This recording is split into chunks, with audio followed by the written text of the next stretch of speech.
Good morning, everybody. It's me again. Thank you so much for being here. I'm Amanda Masigan, and I am honored to be with you in this 90-minute session today, hosted by Acciona in collaboration with the Asian Development Bank. This session is titled Circular by Design, Sustainable Infrastructure, Energy, and Water for Inclusive Growth. This dialogue is designed to showcase real-world circular economy applications in the fields of infrastructure, renewable energy, and water, with a particular focus on inclusive and climate-resilient solutions in Southeast Asia. It's about to be very interesting. From solar home units in off-grid communities to large-scale wastewater reuse systems and regenerative construction, we will hear about practical, scalable strategies from a diverse panel of local and global experts. Today's session will also underscore how circularity goes hand in hand with community participation, climate action, and cross-sector collaboration. We hope today's insights can drive not only innovation, but also partnerships, replication, and action. Let's begin with our first speaker. It's Francisco Moreno, Head of Business Development for Southeast Asia in Acciona. Francisco will speak about circular infrastructure, covering life cycle thinking, reuse metrics, and materials innovation, with examples from major Philippine projects such as the Malolos-Clark Railway, East Bay, and East Bay Water Treatment Plant. Let's give him a round of applause to welcome him to the stage.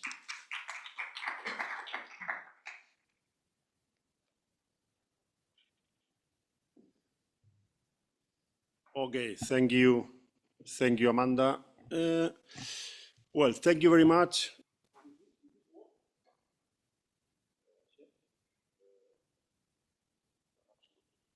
Yeah, hello? Yeah, I think it works. So thank you very much, Amanda. Thank you, ADB, for hosting this session. And we're excited to talk about the circular economy and sustainability. And thank you very much for our panelists that are here with us today. Jocot de Dios, CEO of Manila Water, our partner, and also Jubail from Acciona Fundación, and Silvia, head of the Economic Department, Embassy of Spain. So thank you very much.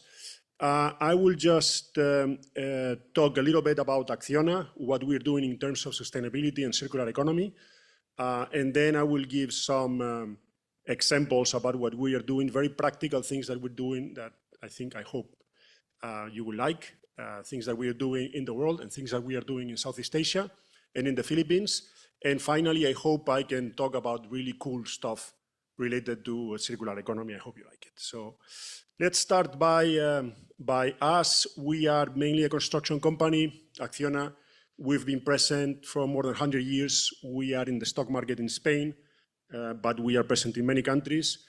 Our core business is civil construction, basically transport infrastructure like railways and highways and bridges and ports.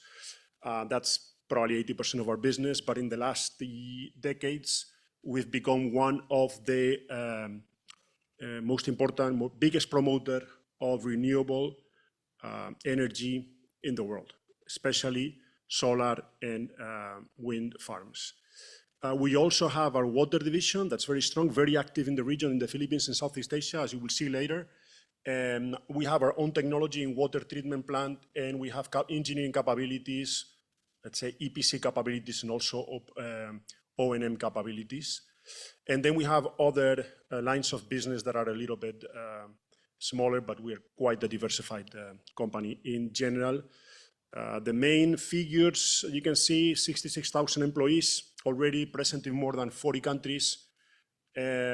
Our revenues are almost 20 billion per year with an EBITDA of 2.5 billion.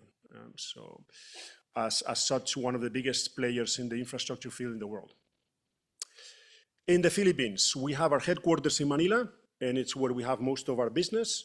We are present almost 10 years already, time flies, and we won 1.7 billion worth of different type of projects.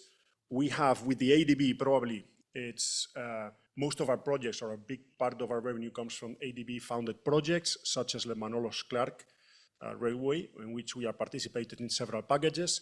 And we are very active also in water treatment plants. We are now building for Manila Water, our third water treatment plant in the Philippines.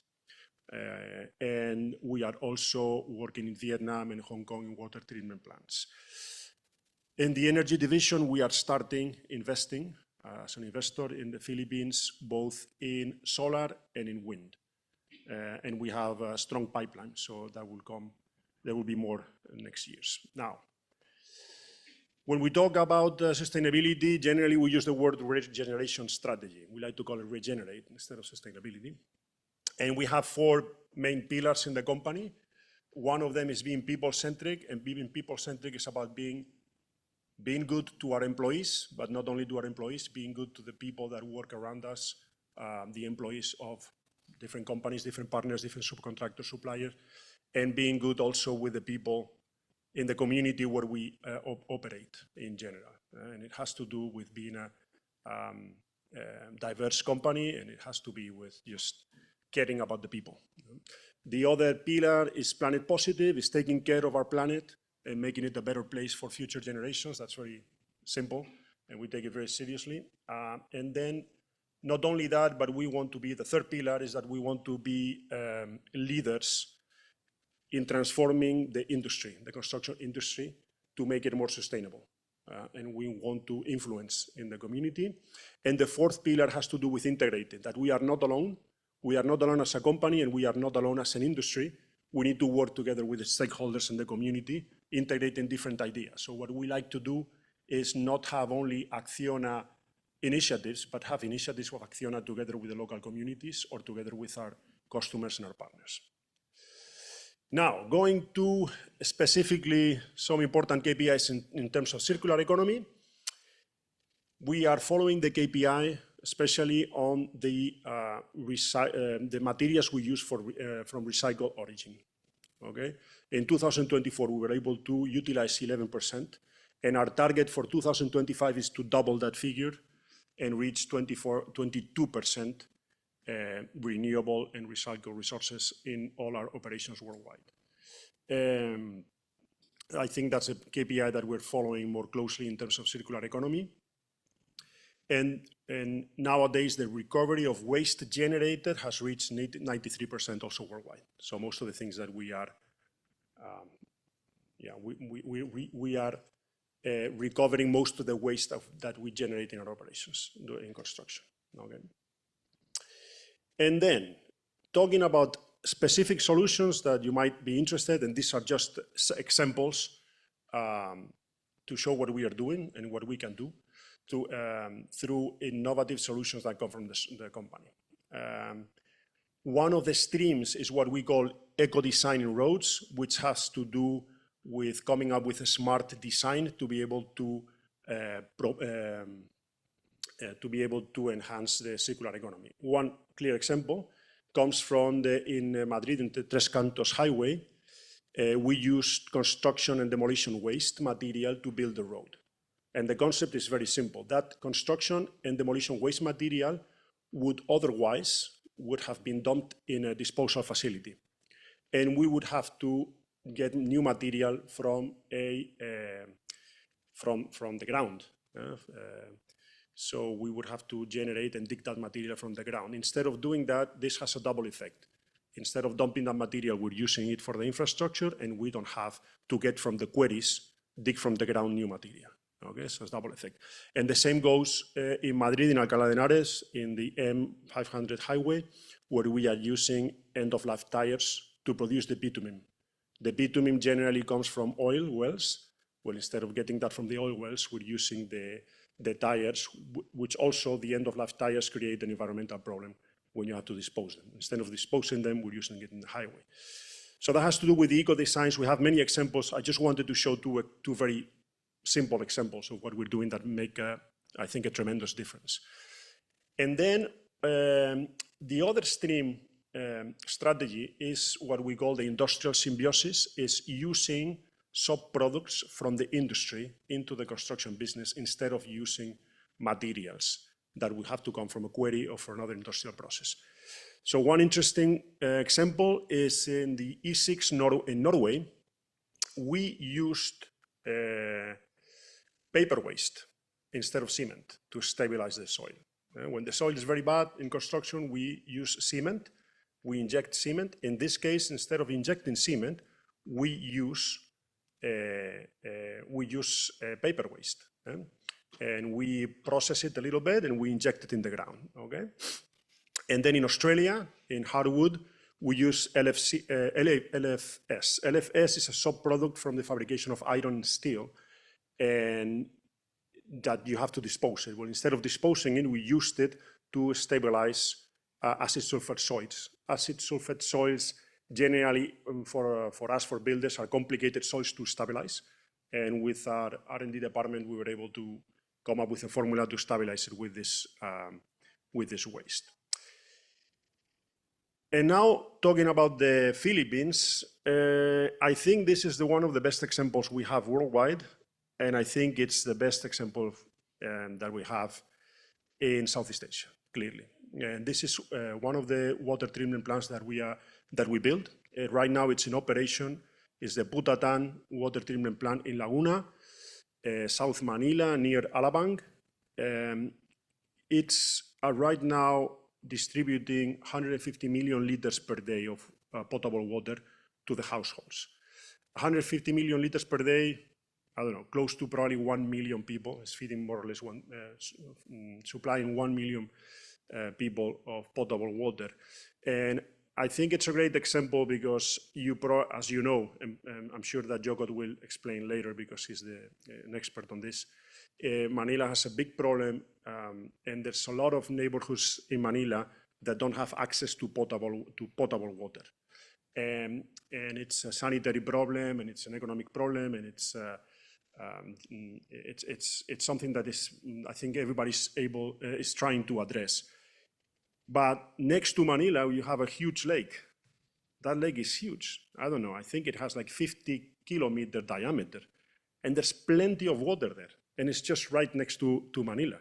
The problem with this water is that it's after many decades of getting the sewerage water through the Pasig River into the river and the surrounding populations, I think that water doesn't have the quality to be potable. With Acciona technology, we are able to convert that into potable water. And I think it's the best example. I mean, we are cleaning that water, delivering that to the neighborhoods, and that is clearly a circular process that can go on forever. And I think there's going to be more investment. In fact, we're building one for Manila Water as we speak in the southeastern part of the lake. And with our technology, we need to use all the recipes in the book, dissolved air flotation, filtration, ultrafiltration, and reverse osmosis to make it happen, but we make it happen. And in different conditions and different,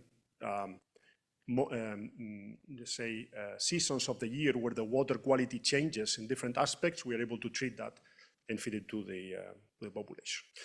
And then just one very simple example. I think it's simple, but I like it. It's just a small thing, but it's how our teams, together with the community, we use our imagination to bring circular economy to just little things, but that make a difference. So in construction, for the concrete execution, generally you generate a lot of concrete cylinders for the testing of the concrete. Generally, these cylinders are dumped in a disposal facility. And in this case, just talking to the community, well, we found a way to use them to contain rivers near the agricultural parcels, or just to protect the houses near the internal roads. So yeah, I think it's a good example of, as I said, how we take any opportunity possible to collaborate with the community. Even little things matter, okay? And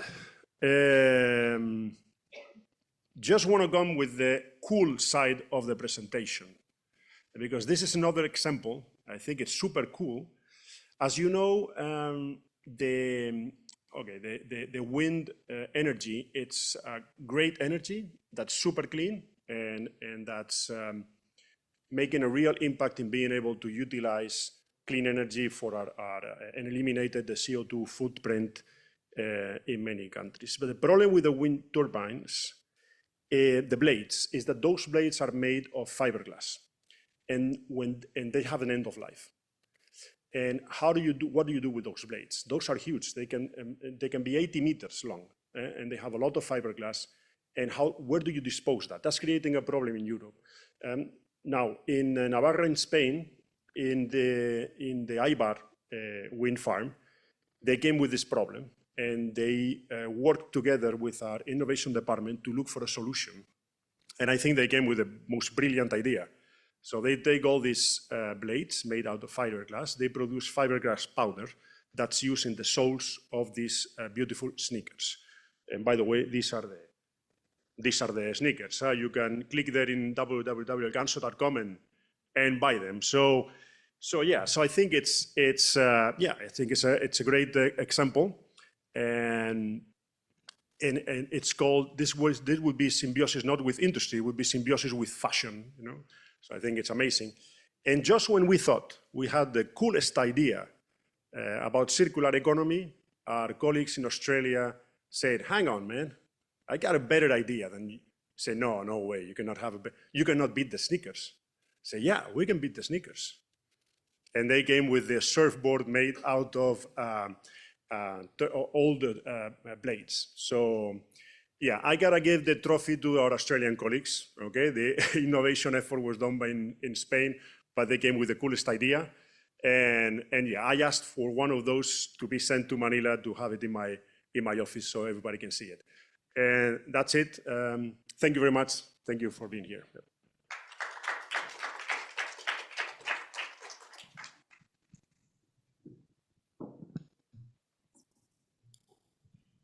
Thank you very much, Paco. That was very insightful. I'm so happy to know that powerhouses like Acciona are really going down to the grassroots. I would know I work there. So now we'll shift to the grassroots level with Miss Jabail Basia, country manager of Acciona.org, who will discuss how solar systems bring circular access to off-grid communities like Palawan, including models that support gender inclusion and capacity building. Let's welcome her with a round of applause, please.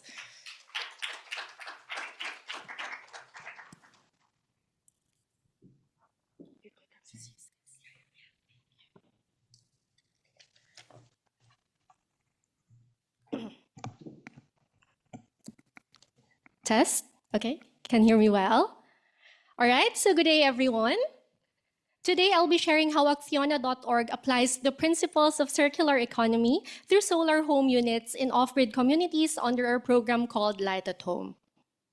Oh, still Paco's presentation. There you go. All right, again, so this would be inclusive circularity through solar home units in off-grid communities under our program called Light at Home. All right, so part of the core of circular economy is minimizing waste and maximizing resource use. At Acciona.org, our programs are designed to reduce waste and pollution, keep materials in use for as long as possible, while ensuring that vulnerable populations benefit from these sustainable innovations. We call it inclusive circularity, the intersection of circular economy and social inclusion. Let me share a case study or project Light at Home Palawan. Palawan belongs to a region with the 5th lowest electrification rate in the country. Around 26% of households are off-grid. That's roughly 76,000 families. Add to this the fact that 15% live below the poverty line.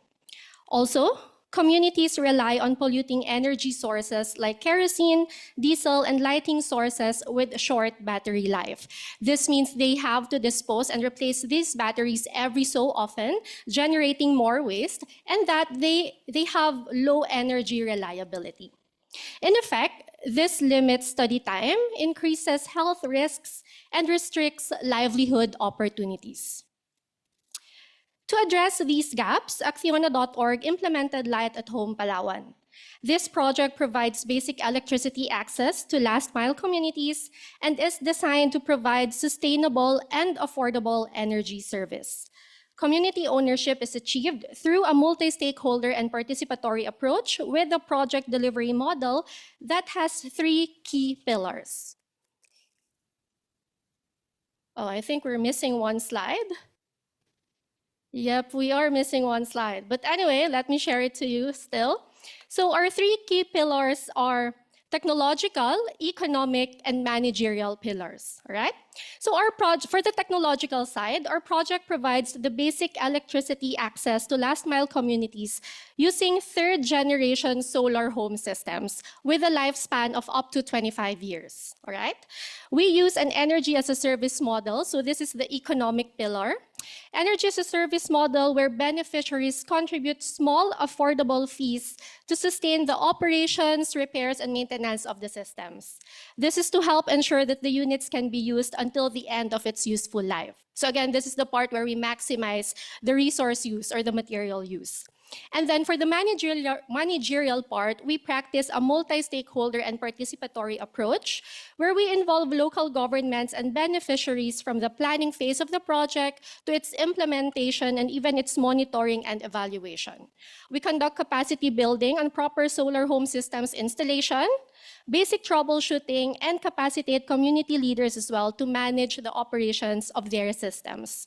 So we also make sure to identify local and accredited repair centers to provide support for complex maintenance needs. So in a circularity framework, let's just imagine this because it's not in the slides, but here's how it looks like. So first, we provide access to clean energy through solar home systems.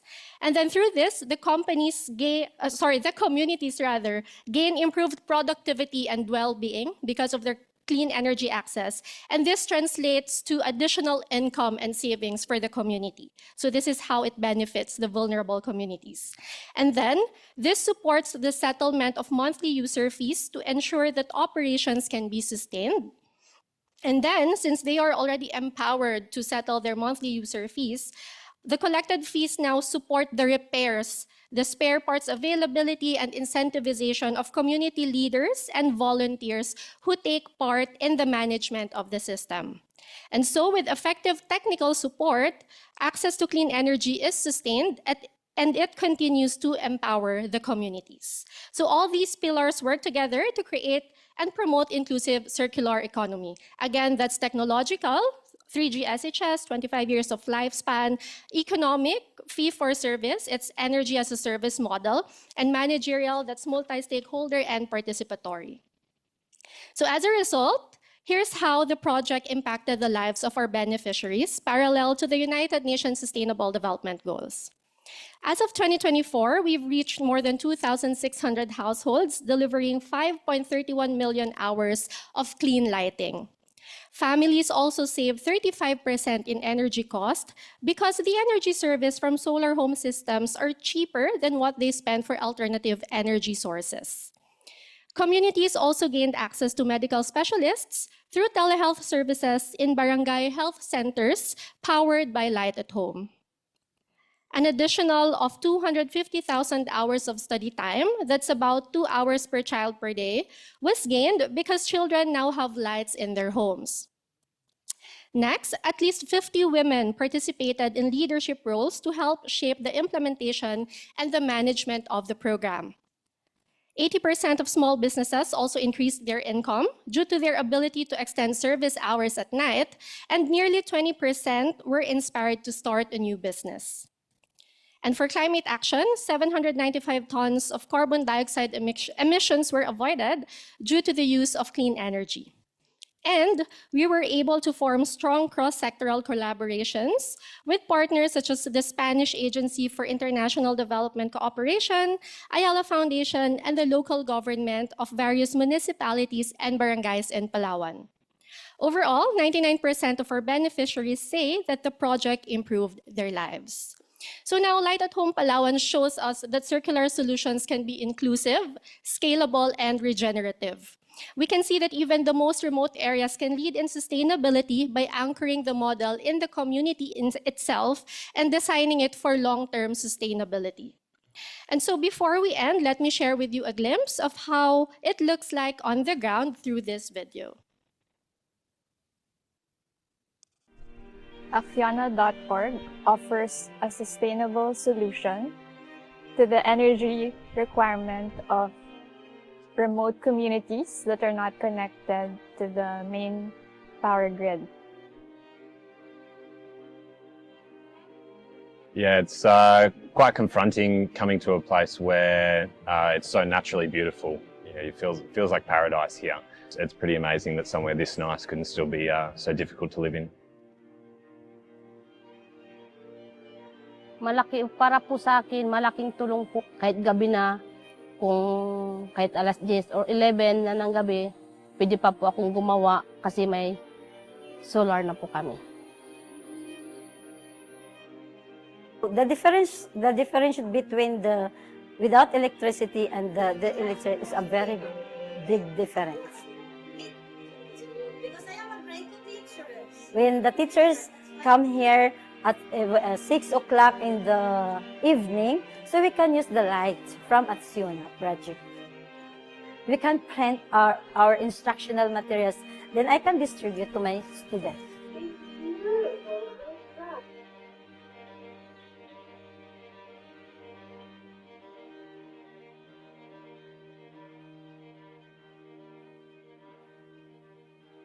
Right, so that's just a teaser, no? In closing, inclusive circularity isn't just a theory. We can see that it is already happening now.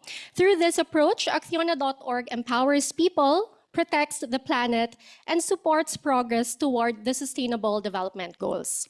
So we'd love to collaborate with like-minded organizations to expand our reach and impact. And so if this resonates with your work or your vision, we're happy to have a chat. Thank you very much.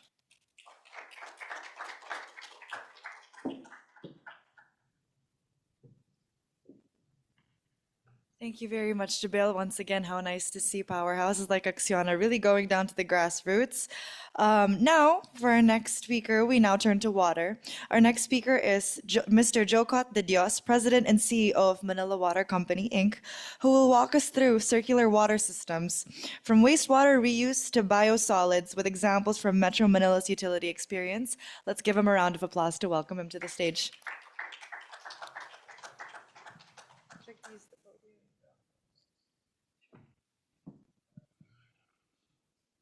Thank you, and good morning, ladies and gentlemen. There you go. Turning waste into a valuable resource. Well, there's a lot to talk about when you think about water,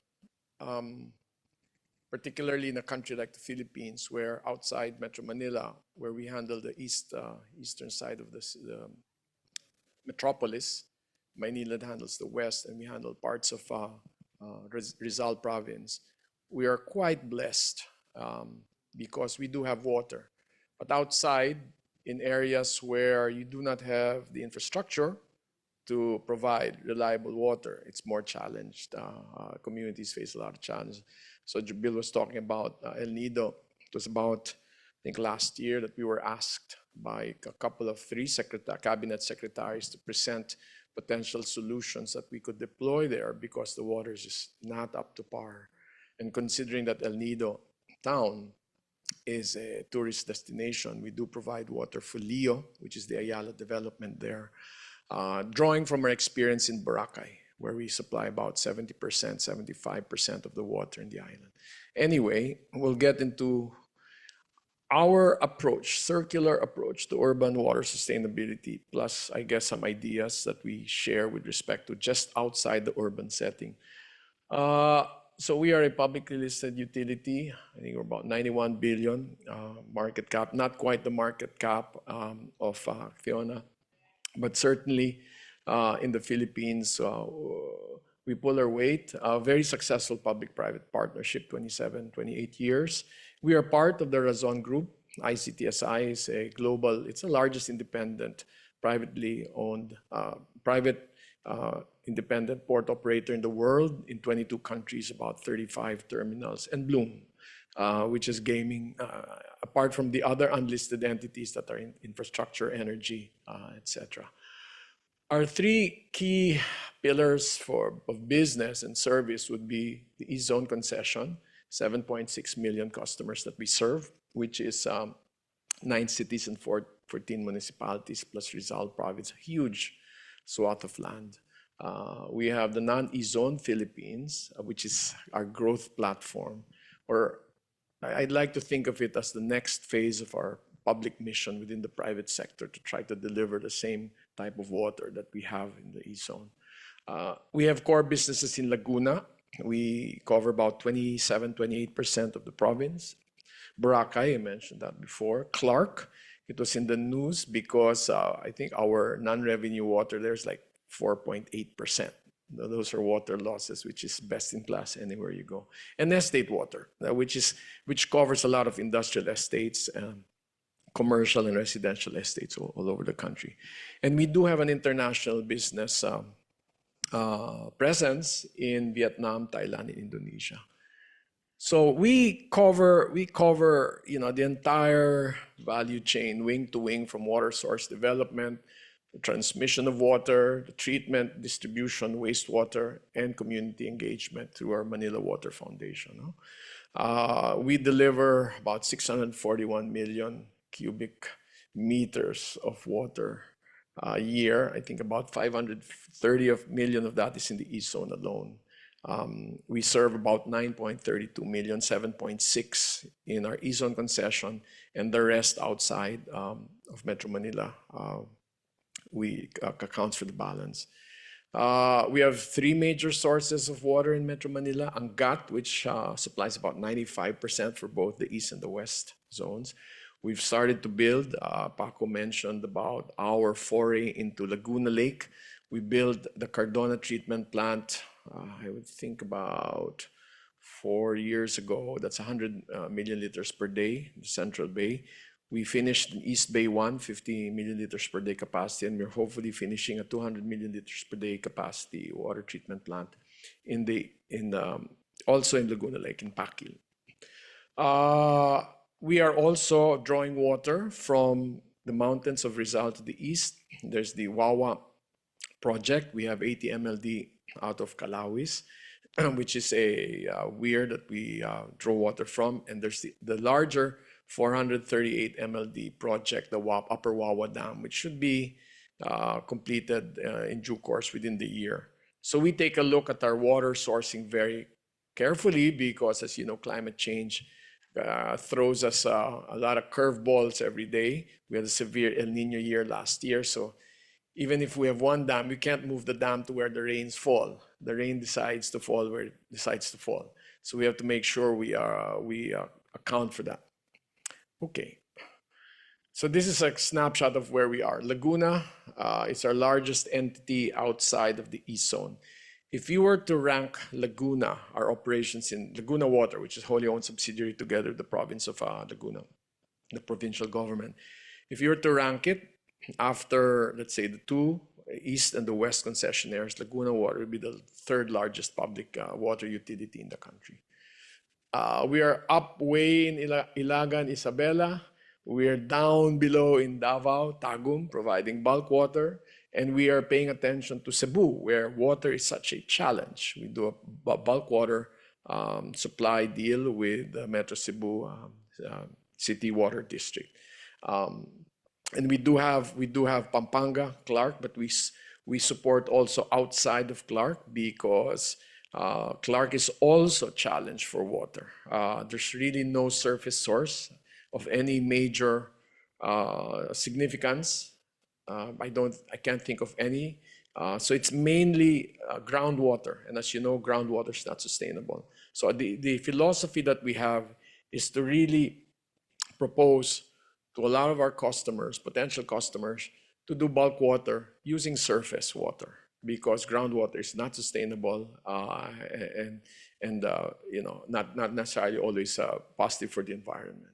So this is a snapshot of where we are, and this is our East Zone concession. In terms of land mass, we cover larger part than the West Zone, but in terms of population, about 7.6, 7.7 million customers. And I think our demand is about the same now. The population served by Maynila is about 10 million customers. So how do when we think about our circular economy, we don't say, all right, this is a particular strategy to deal with the circular economy. For us, the most viable thought process that goes into defining a strategy that involves sustainability or the circularity of our operations integrates that with the business case. You can't say, I'm going to do this and it's going to be the business case that drives it, or I'm going to do circularity or sustainability on its own and let's figure out how it works. the way we take a look at it is they have to complement each other. So if you talk about circularity, sustainability, the most, at least the key, a key element that comes into mind that we need to address is non-revenue water. Water that you lose through leaks in the pipes, in commercial losses if you have meters that don't work or are tampered with or are stolen, right? Because that affects certainly the supply of water, the cost of water, and eventually it'll redound to the customers themselves.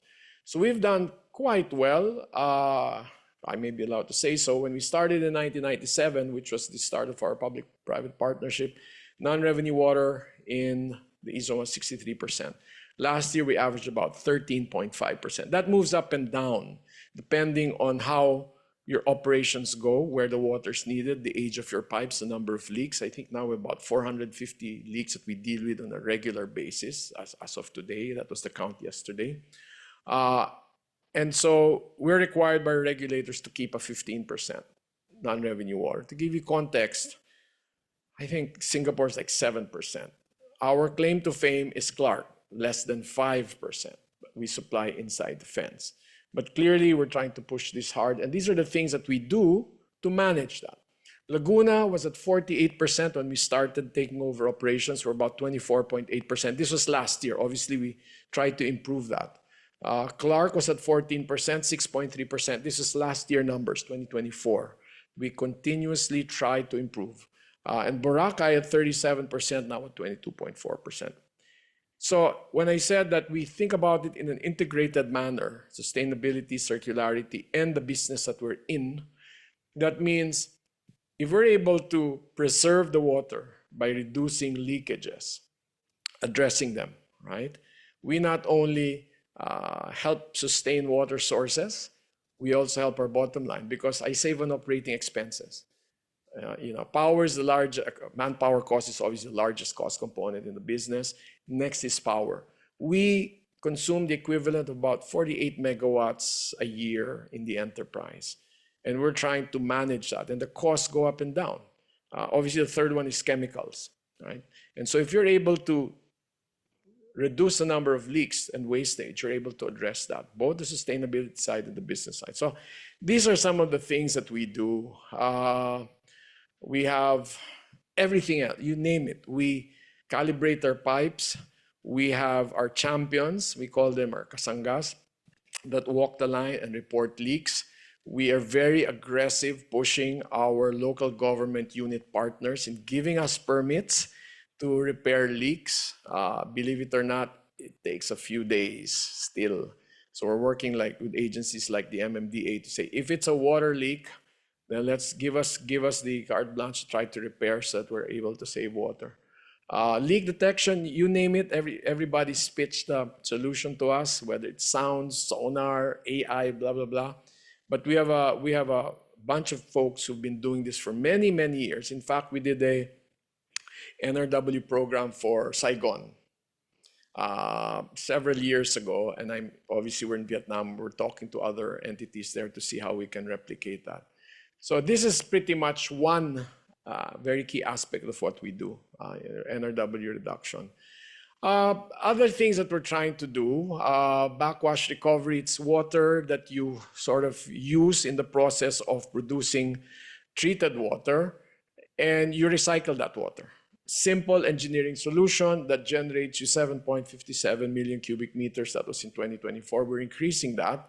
So we have facilities. Our main facilities are in Balara and Quezon City. 2 treatment plants. And that accounts for a majority of our peak demand's about 1,700 million liters per day. And we have about 1,400, 1,500 million liters per day capacity there in Balara. And so for us, we're trying to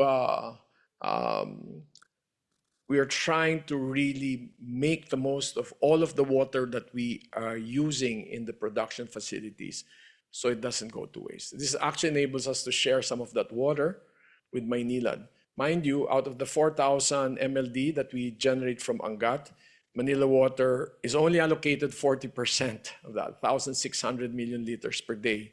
Manila, there's about 2,000, the balance 2,400, and yet, I mean, we still are able to generate some excess water and provide it with them. And because we pay attention to these sorts of things. And this is just an example. As I said, we talk about defining our the most efficient way to operate. One of the things that we're sort of beta testing now is an analytic model that will help us forecast water demand, right? Because pretty much when you forecast each of the 6 service areas will forecast the demand for the next month. And once you forecast that, the supply group will fashion the network operations to meet the anticipated demand. Once you do that, you're committed. Your OPEX is committed. And if the forecast doesn't happen, you over forecasted, that's water loss, especially if you have pipes there with the large leaks. One of the things we're doing is we've gotten together 15 years of data, of demand data, customer data, weather patterns, etc. And so we're pitting the machine learning with the human learning. So as we speak, we're trying to figure if the human forecast for next month and the machine does it, who is better? So that's an ongoing process, and we hope to roll it out even further across our different business units. Water reuse.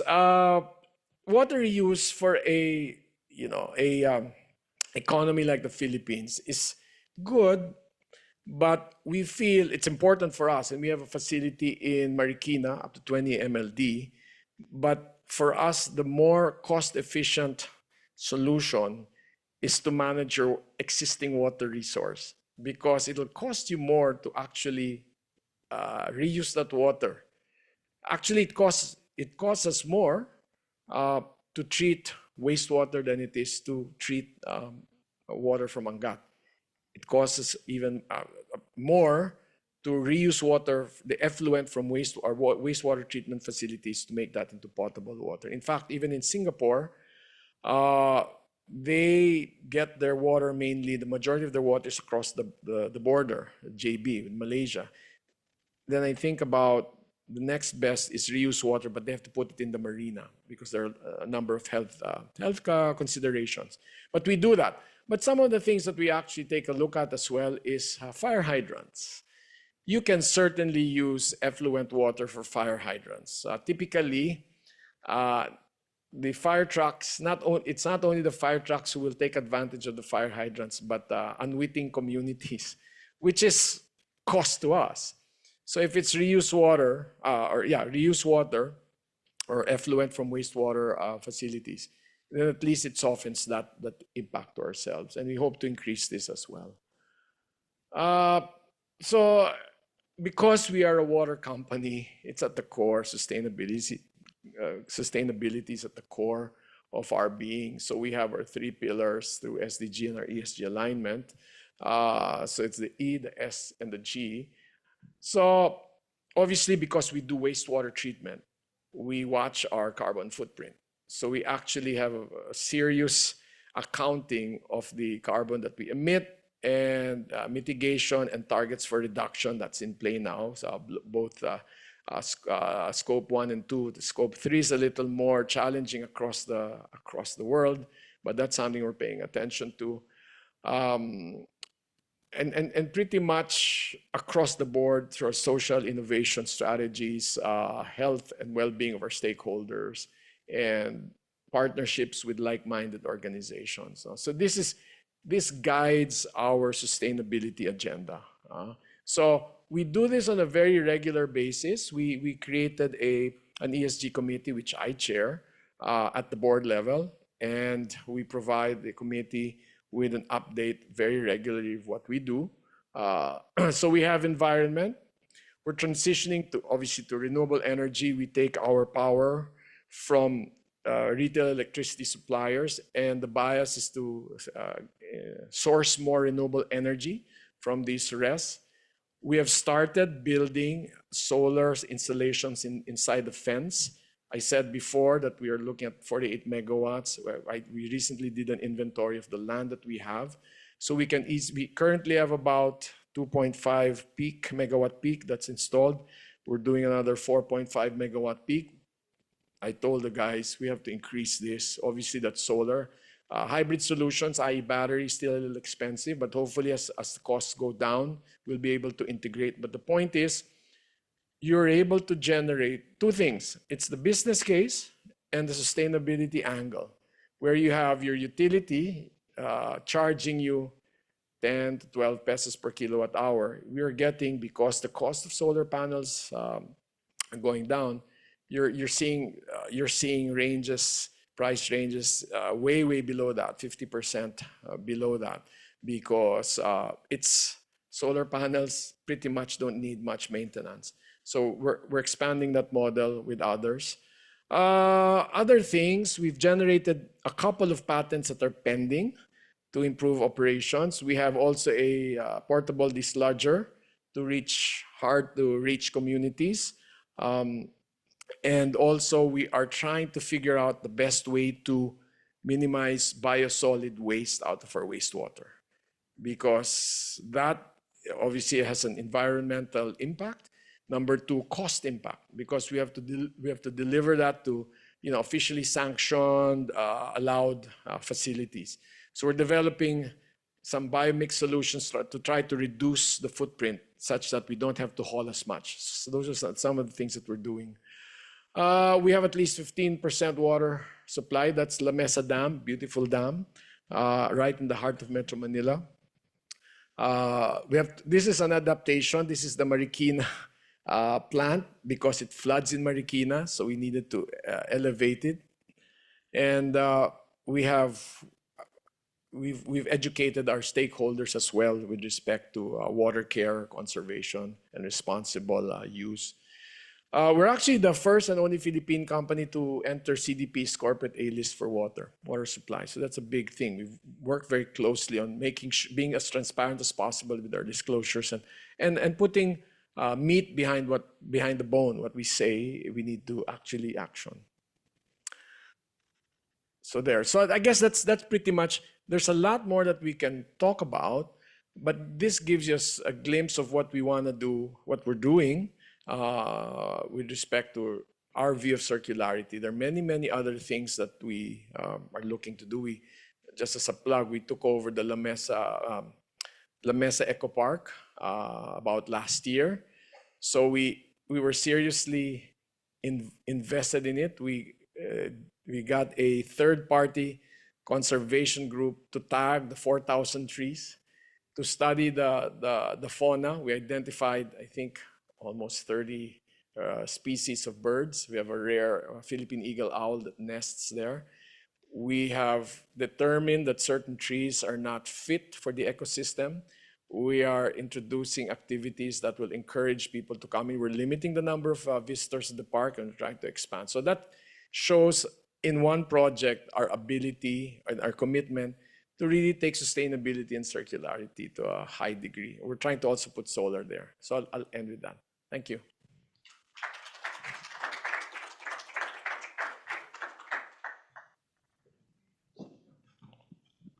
Thank you very much, Mr. Jokot. That was a very insightful presentation about what happens, behind more than what goes on in a water company. So, to close out our presentations today, we're pleased to welcome Ms. Silvia Torices, Economic and Commercial Counselor at the Embassy of Spain, who will share global insights on how trade, innovation, and strategic alliances can support circularity in sectors like water and agri-food with lessons relevant to ASEAN. Let's welcome her with a round of applause.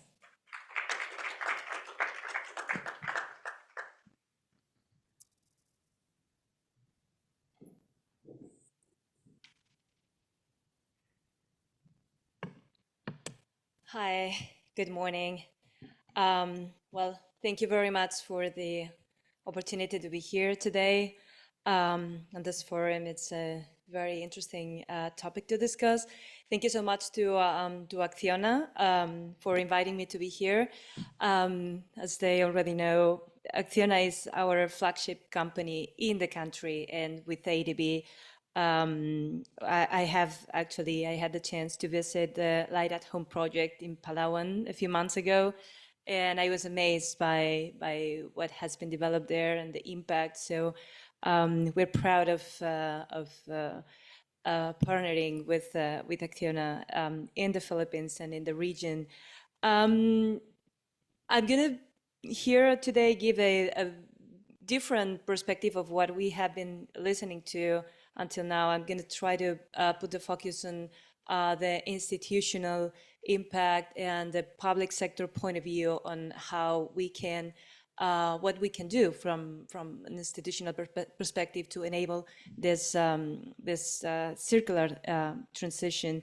From years, we've been using an economic model that is obviously becoming not sustainable, not the current level of production and consumption as we have understood it for decades is no longer an option. So we are definitely needing to look for other solutions.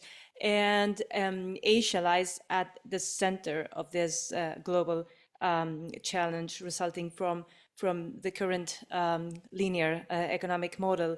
It is estimated that around 60% of the marine plastic pollution, for example, comes from 5 countries in Asia. That's the Philippines, Indonesia, Thailand, Vietnam, and China. So it makes a clear case of why this is a relevant topic for us in this context. So with this on the table, the transition to a circular economy, from a linear to a circular economy is a must. We need to go from the current take, make, and waste to the model of reduce, reuse, and recycle to avoid the current challenges and to achieve a sustainable future. But it is also, and we are in the forum for that in ADB, it's a unique opportunity to achieve also an inclusive future for those more vulnerable communities. Let's talk, for example, about the informal waste pickers.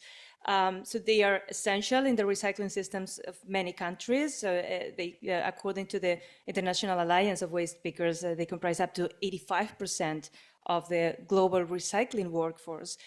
Yet, despite of this importance, these workers, many of them women, operate usually on the side.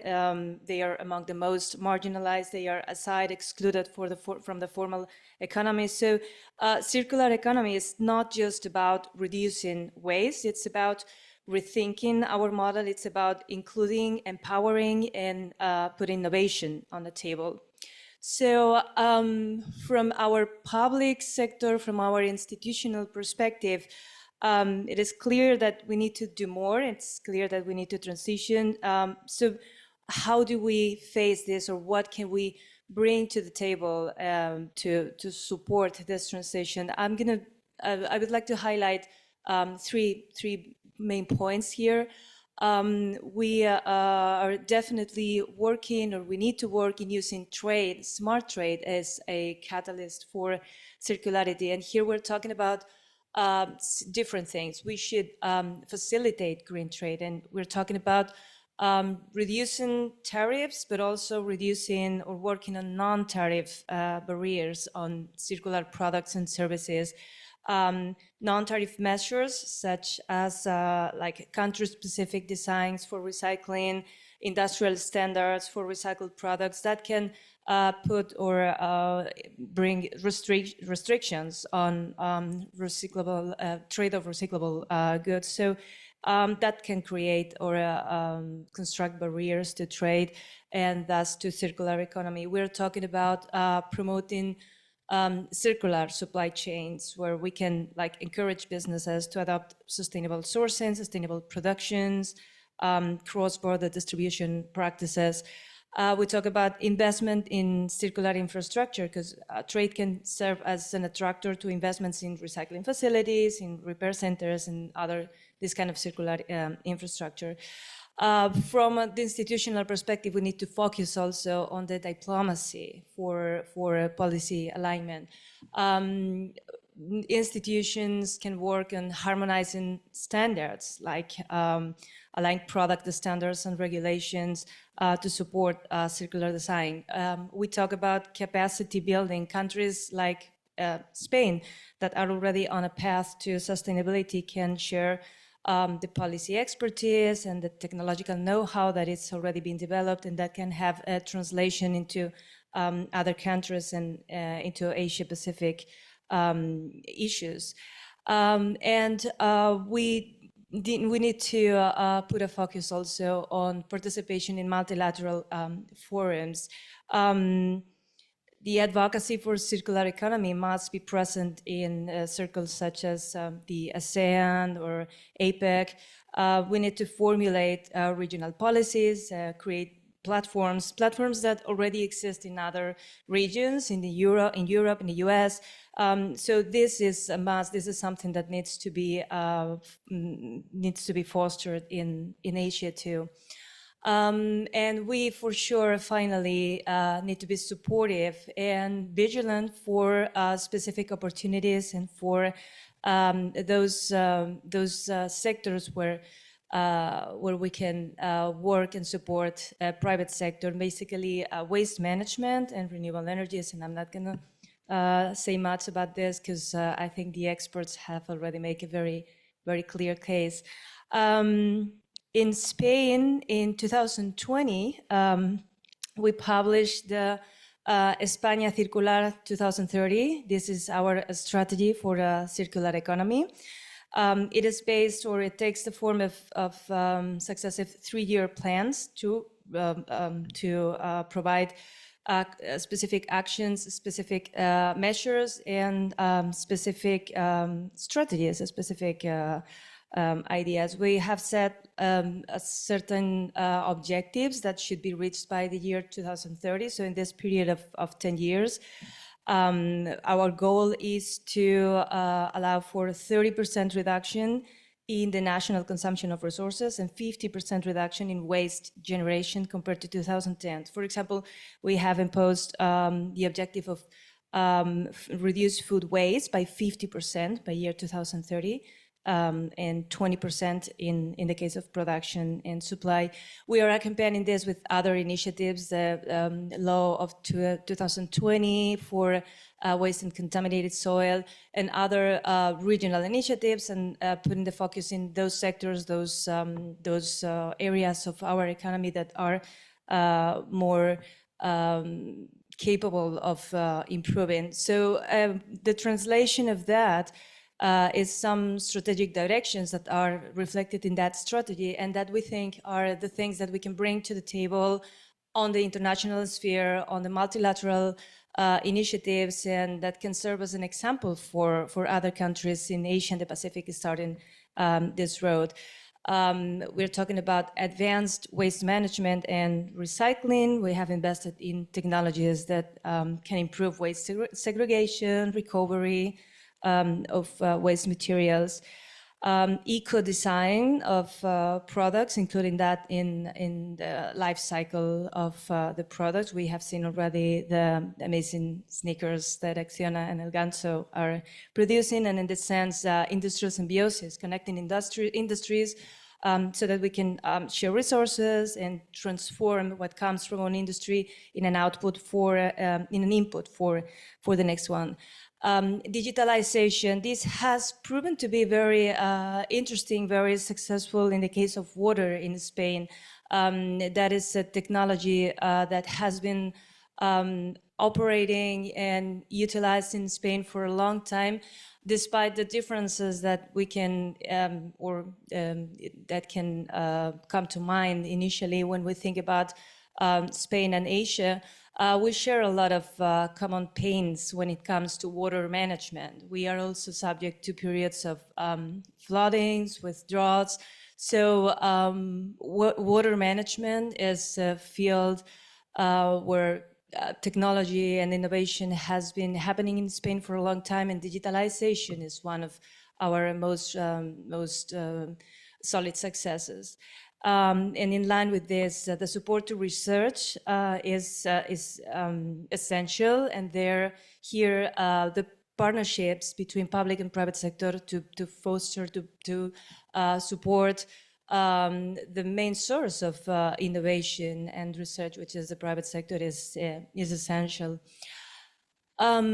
We have a lot of examples of this, what this collaboration and this support can bring. I would like to focus or to highlight a very interesting one, because it's an ADB funded project awarded to a Spanish company, Urbacer, in Maldives Island. The Greater Malay region and its neighboring more than 30 islands in Maldives suffer from severe environmental pollution and deteriorating livability due to the inadequate collection of waste, of solid waste. There is a dump site next to the main Greater Malay city, and this dump site has no pollution control measures. It's contaminating the surrounding environment, and it's a public health issue, an environmental hazard, and of course it has a very strong impact in one of the main, of course, activities, economic sources of growth for the country, that is tourism. So this project, the Greater Malay Waste to Energy project, is supported by ADB, and it's bringing to the region, as I was saying, one of our fields of expertise, which is wastewater management. But there are many other cases, many of them here in the Philippines. The Mandaue Waste Water Management Project, the Camiguin Solid Waste Management. We're also working on a very interesting project idea for biochar manufacturing that looks like a very promising source, a very interesting project here for the Philippines. We can't forget also that in Europe, we can also rely on the European Union initiative called Global Gateway. This is a program that is putting on the table 300 billion euros in investment with a strong focus on complementarity. The idea is to find initiatives on that goal of sustainability with different specific goals by countries. In the case of the Philippines, is circular economy, so we are in the right place for that. And we're looking for initiatives where we can co-finance, we can put together or bring opportunities that are a collaboration, a partnership between private and public sector. Moving forward, what we need to do? What are the drivers of change for ASEAN, for this region, and for Asia and the Pacific? From the institutional perspective, there's some areas where we need to do more, and we can focus to improve this transition towards a circular economy. The first and most discussed lately is the increase of the available resources, increase on the investments. There is a huge financial gap in general in development, but especially for investing in circular economy. We need more donors, and we need more agents on the table. We need foundations, we need civil society, and we need private sector to be looped in to achieve the financing goals that we need. We need to invest in intergovernmental cooperation to strengthen governmental policies, regulation, and commitments. Here we can do better in sharing best practices, in harmonizing procedures, and in learning from others, because circular economy is still a very unknown territory for many governments, and this cooperation is definitely very useful. We need to work on the partnerships, partnering with local and international organizations for a more harmonized approach. We talked about this earlier. That is central if we want to maximize and to amplify the impact. Not to forget that very often, if not always, we talk about the positive impact of many of these initiatives. to tackle the negative externalities generated by the current linear model. In this case, so when we talk about this, we talk about public goods, and we talk about regional public goods. So the impact is regional, so the impact is global. We cannot put lines on how this negative impact is it's not constrained to a specific country or to specific area inside a country. The negative impact spans around different agents. So these partnerships are needed. We need to include all the impacted or affected stakeholders. We need to improve the trade models, as discussed earlier. We need to work on tariffs, non-tariffs model. We need to rethink the current trade model, the current supply chain model, taking advantage of innovation and making it more prone to foster and to make it more appealing, this new model of model of circular economy. And definitely we need to exchange knowledge and work on the capacity development. This is done by multilaterals and by international frameworks that is on the core center of their capabilities, transferring knowledge, transferring or sharing innovative solutions. This is key to help development member countries in Asia and the Pacific, so that they can learn and develop better policies, design better programs, and scale up actions. In this way, like accelerating the process towards a circular approach that is more inclusive and more efficient. Trade, innovation, and strategic alliances are central in the problem or in accelerating the transition to a circular economy. Spain, European countries, and other members working together through multilateral institutions, through the multilateral system, are here to support and are a partner, a very relevant partner in this sharing knowledge, in this sharing capacity to this. Thank you. Thank you very much.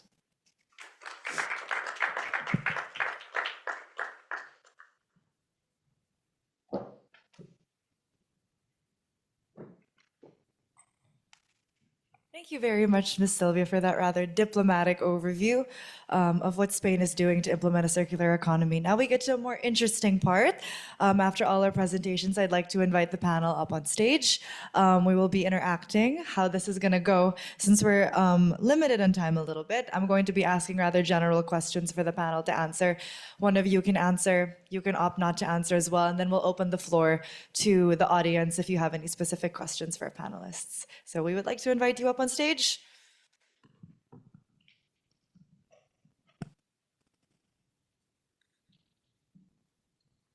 Welcome again, everybody. Please take your seats. I will be sitting right there, since it is the moderator seat. Let's make this one a little lighthearted, yes?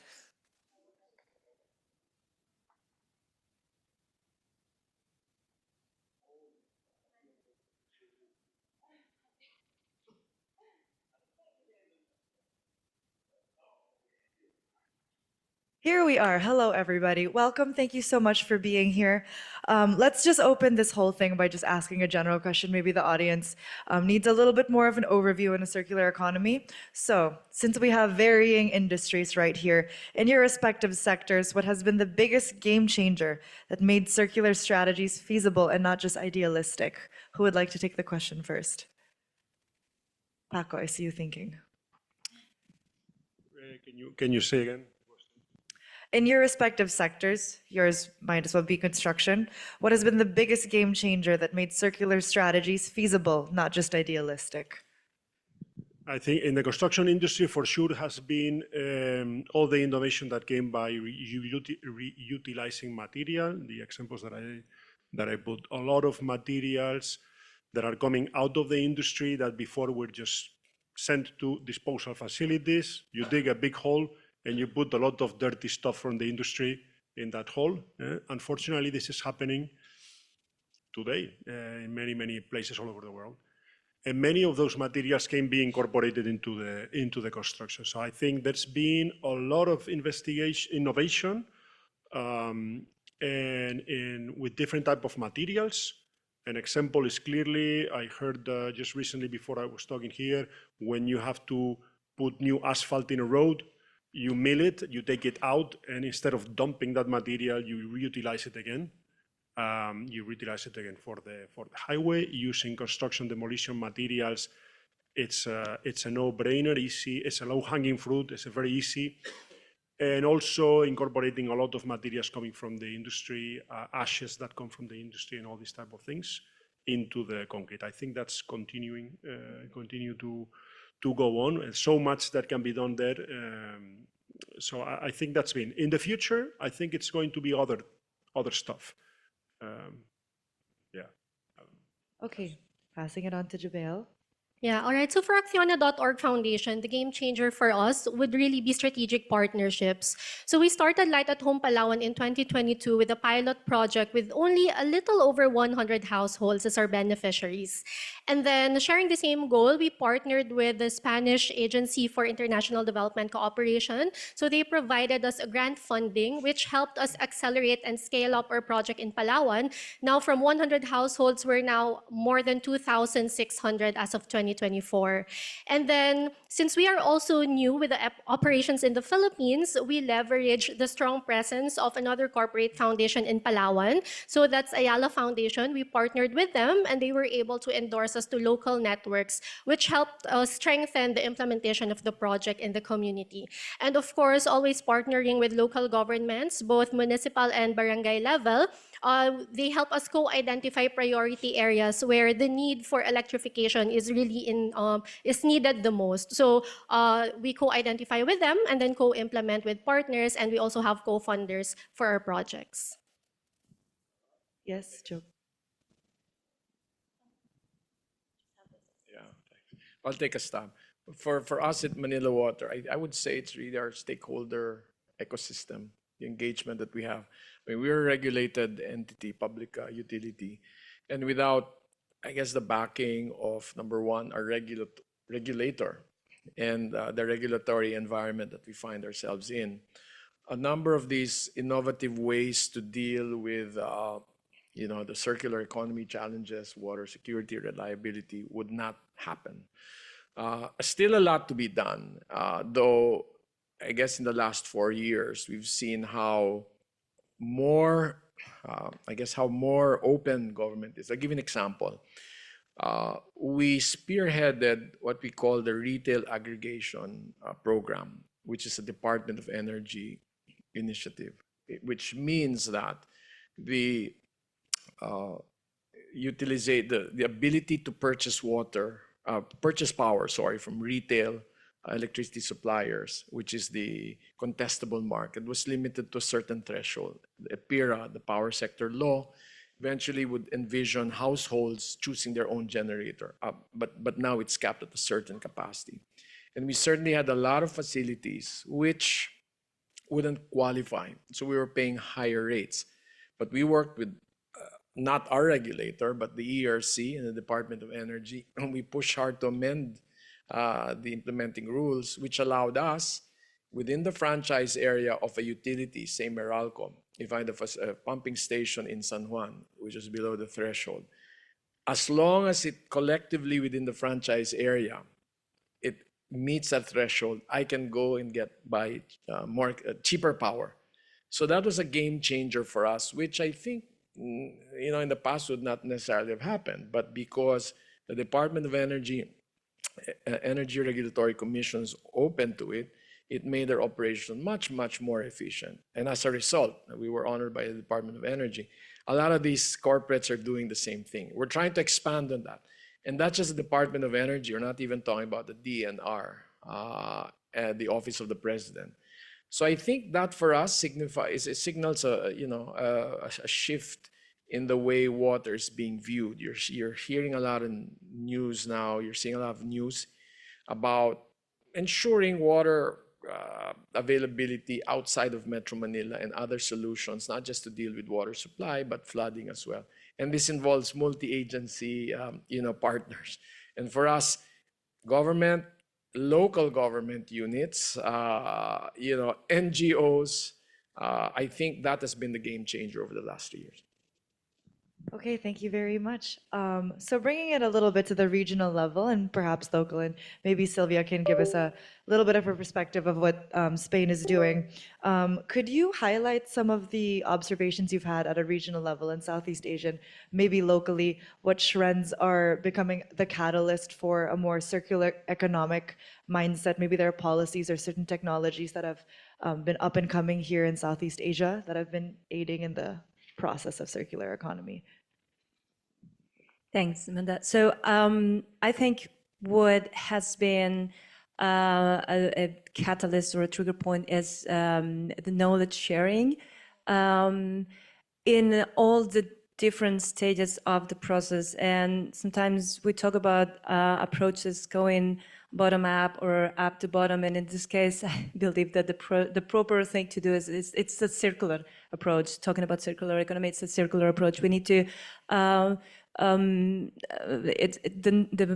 knowledge sharing from the raising awareness to the exchange of best practices is a very important driver for the strategy to permeate and to create or to stay in the national strategies for growth and partners. So from the raising awareness of something that is maybe not so visual or that creates negative externalities that are not always perceived as real or as a real impact, from that exchange in international forums or in bilateral partnerships with specific countries of best practices and what is working to avoid the mistakes that someone has already been doing in the past, and to look at the picture from a very global perspective, because it's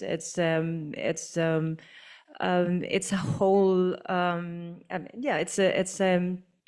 it requires a global approach. It can't be tackled from an individual approach. And at the same time, we need to, as I said, make it circular. We need to do this knowledge sharing, this knowledge spreading of innovation and best practices, embraced on a global sphere, and at the same time working with LGUs in the case of the Philippines, with local governments, because at the end of the day, that is where the responsibility lies. Would anyone else like to take that question?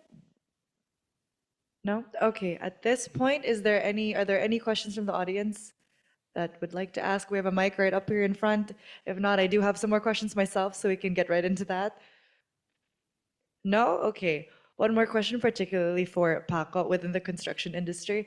I'm sure we would all like to know that, particularly what shifted the mindset of the construction industry from a more linear perspective on sustainability to more circular perspective, and what are some of the challenges that you faced when shifting that mindset? Okay. No, yes. So I think Sylvia was commenting something that is the main driver for me is awareness.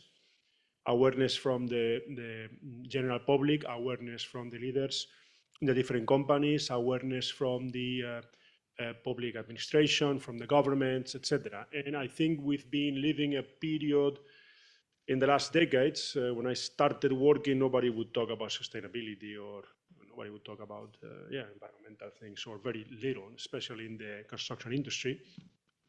We would talk about very technical things and cost and concrete and steel and resistance and bridges. But so in the last, let's say, 30 years, there has been a tremendous increase of awareness. And that's what makes a change at the end. Now, there's two challenges for me that I want to bring up that are hurting us at this moment. And it's a little bit the two big elephants in the room. I would say one of them is the complexity of circular economy and the complexity of sustainability in general. We use a lot of terminology, the circular economy, CO2 footprint, greenhouse gases, 2030 agenda. There's so many different words terminology, United Nations targets, and you need to be an expert to understand all of this and what's behind it. And the general public doesn't understand absolutely anything. They get completely lost. People talk about it, but when you ask them what does it mean, or most of the people don't know it, not even people that are close to the business or doing it understand it fully, because we made it so complicated. We made it so complicated. In fact, it doesn't travel, because if you go to the United States, you are here in the Philippines or you're in Europe. In Europe, we talk now about taxonomy, and we are talking about, so we keep incorporating new concepts, new words, very sophisticated. I think that's hurting us. We need to keep it really simple. Like, I love the example with the water. You got water, you treat it, you supply it. That's circular. It's super, super tangible. Everybody understands it. We need to bring it down to earth so that we create this engagement and the people feel passionate about it and people can relate to it, right? And then the other thing that's hurting, and I think this can have a solution, is how do you measure it? How do you measure, like you were talking, Jokot, about level CO2 footprint, level 1, level 2, level 3. Again, most people don't understand this. But we can measure level 1, we can measure level 2 at company level, we cannot measure at level 3. And level 3 probably has the biggest impact. So now we're all measuring level 1 and level 2. Okay, that's the first step, but how can we measure level 3? Because it's impossible to measure. There's too many variables, too many. It's such a, when you build a bridge, I don't want to extend too much. You know the tons and tons and tons of papers you generate to build an infrastructure. How do we process all that information, right? So I think measurement, because we cannot measure it, we cannot see how we're doing, and we cannot compare, we cannot benchmark, and we cannot incentivize. We cannot incentivize because we cannot measure it. So I think that one is super important. But I think measuring, maybe now with the new technologies, artificial intelligence and big data, maybe some years from now we'll be able to do it. Yeah. Okay, thank you. Well, I would also like to extend the question to our other panelists here. This is the last question, I promise. Since we're from varying industries, I'd like to extend the question to you guys. Do you observe the same thing with the overcomplication, perhaps, of terminology and circular economies? Is it the same in, Acciona Foundation, in the diplomatic area, and in the water area? Oh, yes, I do. In fact, it spans not just the water cycle is simple, as you said. What complicates it is people trying to complicate it. So I go and I go on the road, talk to investors, right? Talk about climate financing in Europe, very, very complicated, right? These funds that are climate oriented, very, very complicated. ESG is a Western concept, not Asia. You have different terminologies, scope 1, scope 2, scope 3. A lot of it, I think, and I feel, really complicates. So I go back to the point that we make. For us, we're a natural habitat because we're the center of it, the circular economy. Call it what you will. But by our operations, we need to be mindful of how we source, how we treat, how we reuse, or how we preserve the resource. And if you tie that in with your business model, then it makes sense, however you may wish to call it. We'll have to pay attention to the norms and the taxonomy and whatever it is that global think tanks or agencies will put out there. But we have to remain close to our true north in what we do. So if you know what you're supposed to accomplish, however way you call it, sometimes we'll say, look, it doesn't work for us. Sometimes some aspects of the G don't work for Asia. Sometimes the E doesn't work for Asia, much less the Philippines. But as long as we know what we're doing, and at the end, the result will help in our minds the environment, the resource, the economy, and our business, then that's how we approach it. We try to simplify it that way. Jabel, perhaps you would like to highlight your experience with this in your industry? Yeah, I echo what Jokot has shared. Whatever term we use, the core of that would be environmental protection, improving the life of the people, and also having some economic empowerment or developments in those levels. So for acciona.org, we work on the grassroots level, and we make sure to hit those targets for the environment and for the community most especially. So we focus on the program approach, how we implement the programs or projects on the ground. And so what we do at the outset, we apply the participatory approach. So that's when we have the local governments with us and also the potential beneficiaries themselves. At the outset, they provide us with local insights on how the project could potentially help them. They express what they need. We don't just give solutions that they're not saying they need. So we wait for them to tell us. We encourage them to tell us what they need, how we could help, and how our programs can complement to the development plans of the local government for the community.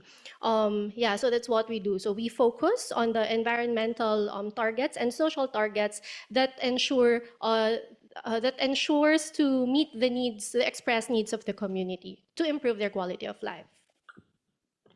Silva, would you like to provide your perspective or?